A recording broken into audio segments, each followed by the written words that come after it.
Magkasalungat nga ba ang turo ni Jesus at ni Moises sa ikapo? Sa larangan ng mga turo ng relihiyon, sina Moises at Jesus ay may mahalagang papel sa kani-kanilang tradisyon ng pananampalataya. Bagamat nagkakapatong-patong ang kanilang mga turo sa ilang lugar, ang kanilang pagtuon sa paksa ng ikapu ay naiiba.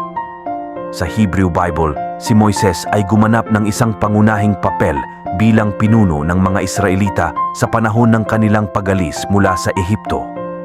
Natanggap niya ang 10 utos mula sa Diyos, kabilang ang mga alituntuning gumagabay sa moral at etikal na pag-uugali.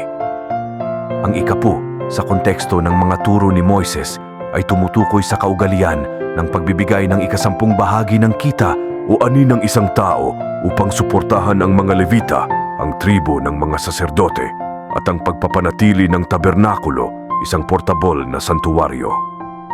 Binigyang diin ni Moises ang kahalagahan ng gawaing ito bilang isang paraan ng pagpapakita ng pasasalamat sa Diyos at pagsuporta sa komunidad ng relihiyon.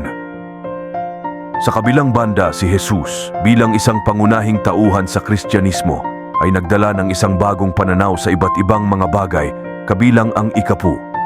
Ipinangaral ni Jesus ang mensahe ng pag-ibig, habag at radikal na pagkabukas palad.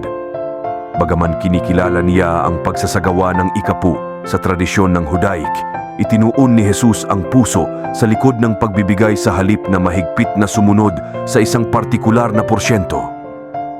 Hinikayat niya ang kanyang mga tagasunod na magbigay ng may kagalakan, sakripisyo at hindi naghahanap ng pagkilala o gantimpala.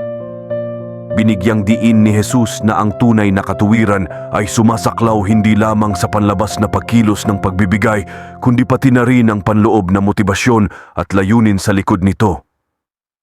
Kaya naman, habang binibigyang diin ni Moises ang kahalagahan ng ikapu bilang isang relihiyosong obligasyon, pinalawak ni Jesus ang konsepto na binibigyang diin ang saloobin ng puso at ang mas malawak na mga prinsipyo ng pag-ibig, pakikiramay at pagiging hindi makasarili sa pagbibigay. Ang parehong mga turo sa huli ay nagsisilbing mga gabay para sa mga mananampalataya sa kanilang personal at komunal na mga gawa ng pagkabukas palad. Ikaw bilang mananampalataya, ano sa tingin mo? Please comment para malaman namin ang iyong opinyon ukol dito.